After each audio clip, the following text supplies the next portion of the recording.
Finished training for the day? Time to fight post-workout fatigue with Core Power Protein Shakes. They're packed with 26 grams of high-quality protein to build muscle and electrolytes to help hydrate. The nutrition you need to help your body replenish, rebuild, and repair post-workout so you can power on to the next one. Champion your recovery with Core Power. Visit corepower.com to learn more. This episode is brought to you by Progressive Insurance. Fiscally responsible, financial geniuses, monetary magicians. These are things people say about drivers who switch their car insurance to Progressive and save hundreds. Visit progressive.com to see if you could save. Progressive Casualty Insurance Company and Affiliates. Potential savings will vary, not available in all states or situations.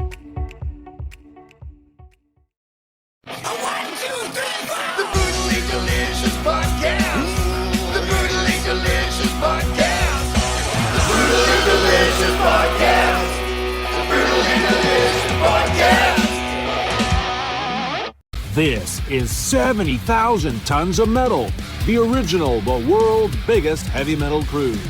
60 bands, 4 days, 1 cruise ship, only 3,000 tickets. It's like having an all-access backstage pass. January 29th to February 2nd, 2026. From Miami, Florida to Nassau, the Bahamas, and back.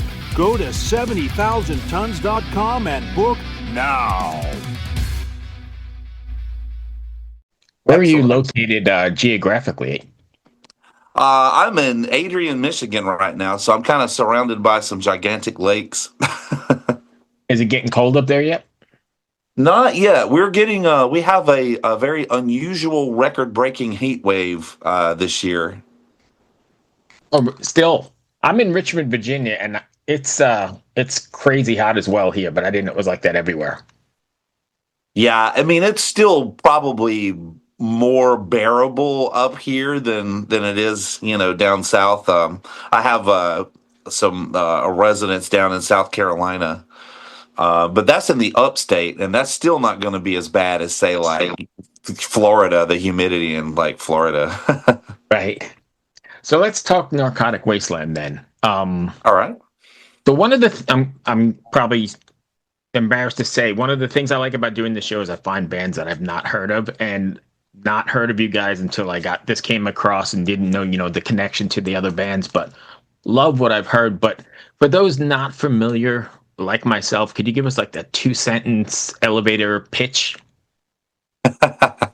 Narcotic Wasteland is, to me, is sort of a blend of my influences, which ranges anywhere from, classic heavy metal to punk to death metal to black metal to speed metal, thrash metal. There's so many genres or subgenres nowadays, but it's definitely metal. It's got a lot of twists and turns, a lot of different lyrical content, anything from obviously drug use kind of things to true crime and all the nasty stuff in reality. Pretty much. Inspiration for days and days and days just by looking out your window. Basically. You guys just finished a pretty long run, right? About a month? Mm-hmm. Yeah, it was about 5 weeks. Or actually, no, I think it might have been exactly 4 weeks.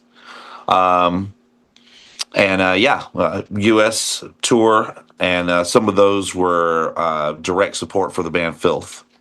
Oh, nice. How do you keep up? So we're obviously of a certain age. Was it tough to get back out on the road again and do it like that? Not for me. I mean, rock and roll kind of keeps you young, and we did like a 6.5 week tour last year in the U.S. and Canada. And that was a lot of fun. It went really well. But, I mean, the important thing is when you're out there, the thing that can be difficult to obtain sometimes is adequate sleep. Yeah. So, luckily, we're able to get hotel rooms and stuff like that. And that really just helps out overall. And, the drives, we did have a couple of crazy long drives, but there weren't too many of those. And yeah, you just got to be smart. You can't be out there partying like a rock star. That's just, that it's not the 80s anymore, especially for me. Right. How does performing, Nile classics like Lash to the Slave Stick alongside Narcotic Wastelands, new material create a sort of dialogue between your past and present material? um, it's pretty interesting. There are noticeable some similarities there, just because it's me writing the riffs. But I think it flowed really nicely, and especially about halfway through the tour, the everything seemed to blend together really well.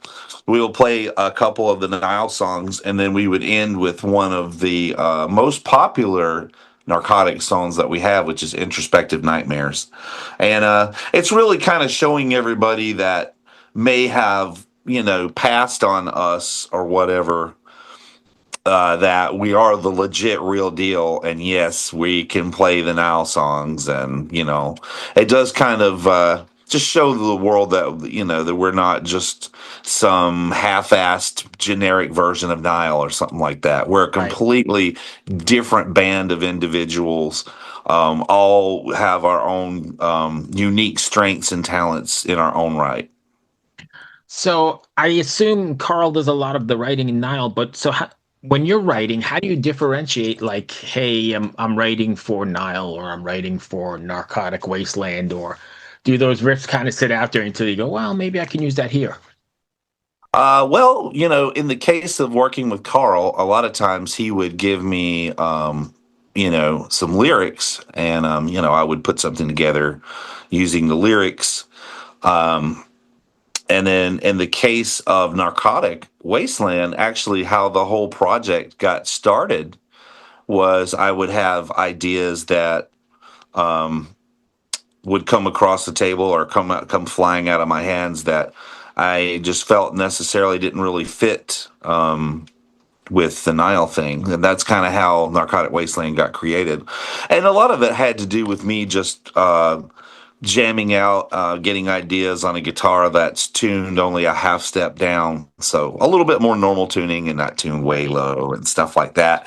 And I missed that sort of classic heavy metal sound, and that's what kind of started generating this these ideas for Narcotic Wasteland. And the first song that I ever wrote was actually called "The Widespread Narcotic Wasteland." It's on the debut album, and it just kept growing from there. And originally, I was going to just play all the instruments and maybe put out like a EP or something. And then by the time I wrote like the third song, I was like, it would be really cool to do this as a band.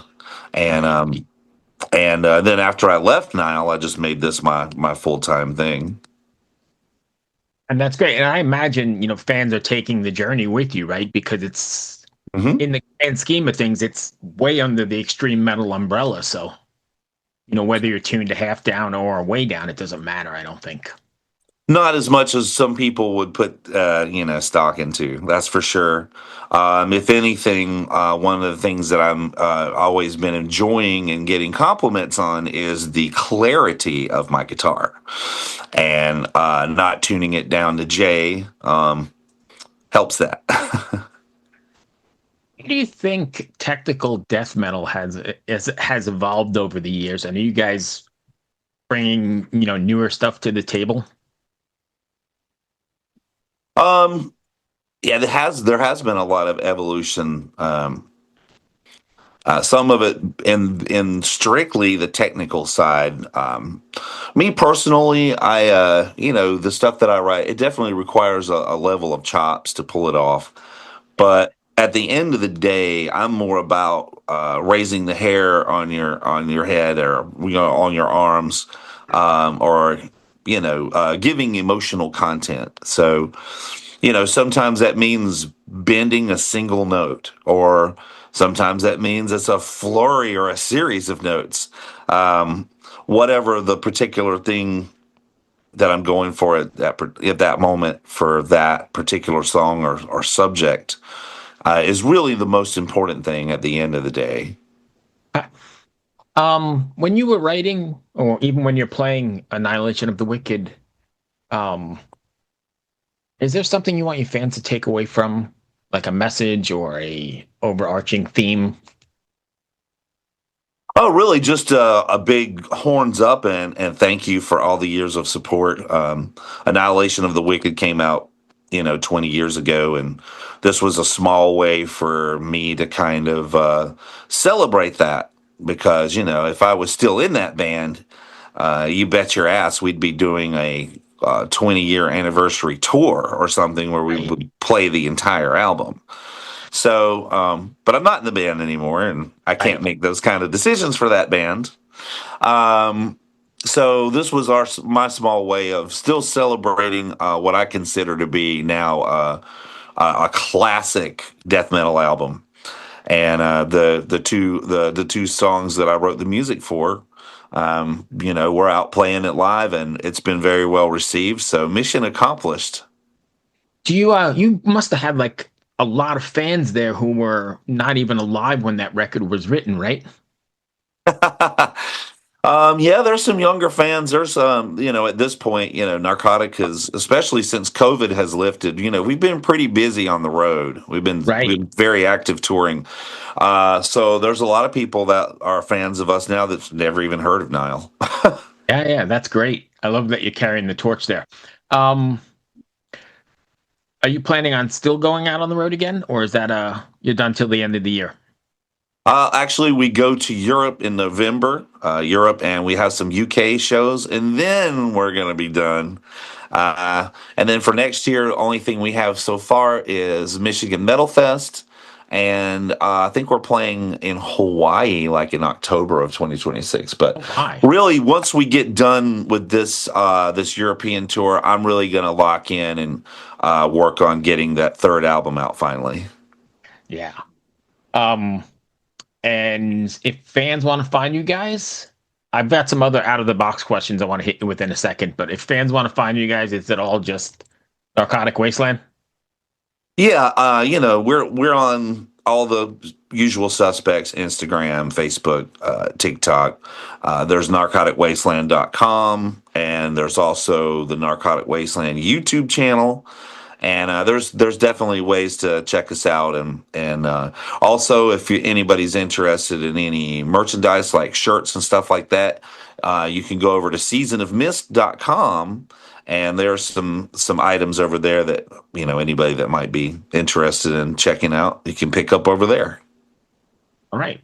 Are you okay with a few out of the box questions? Sure. Still music related, still Narcotic Wasteland related, just not your typical. If Anaya, let's see, let's start here. Imagine a technical death metal themed escape room based on your music, Narcotic Wasteland. What puzzles or challenges would define the experience for the participants? Oh, wow. Yeah,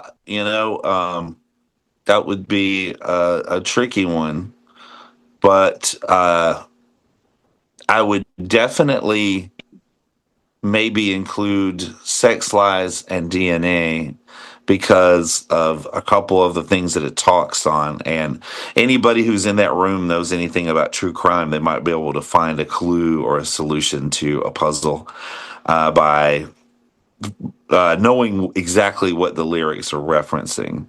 It references a few things. It references Jeffrey Dahmer. It references the Murdaugh cases down in South Carolina. There's like a lot of different things in there. So there would be something to pull from there. And That's kind of interesting. Sorry, go ahead. I'm trying to think of maybe another song, but yeah, go ahead. Go ahead. I was going to say that's kind of interesting because true crime is like massive. The tie-in with you guys is great. Yeah, man. It's just another thing that I've been just ridiculously more and more interested in, particularly the past decade. I've just been reading and watching more and more stuff about true crime, and I find there is a correlation between some of the sort of random out of nowhere crimes and say methamphetamines, where someone ends up raping and killing someone because they're high on meth. And not necessarily because they're like a serial killer, but maybe that's the elixir that's bringing them to that level. That's, making them think that that's a good idea or whatever. So I wouldn't know because, I've never done anything like that. And I'm absolutely terrified of hard drugs. You and Anything me other both. than, a few drinks and maybe some weed, anything past that is like dangerous, especially nowadays with fentanyl and stuff like that. You can't even buy, weed off the street. It could kill you. Yeah. So if there was let's see, which one do I want to go with here? All right, let's go with this one here. If Annihilation of the Wicked was the mythological battlefield, what role would Narcotic Wasteland and its music play within that war? Hero, destroyer, or something in between? Well, we have a song called Barbarian, which is basically me talking about, how I live by my own rules and I don't need your politics or your religious crap to give me a solid moral center. I pretty much know what it takes to be a good person. So that in mind, in the scheme of Annihilation, I think we would just be the random like warrior that shows up and does its thing and then gets the hell out. Fair enough. Lays waste and cuts out. Yeah, we save a few lives maybe, and maybe get a couple of kisses on the way out, and we're out. That brings me to the end of what I had. I hope that wasn't too out of the box or strange, but I'd just like to make it a little different. Oh, sure.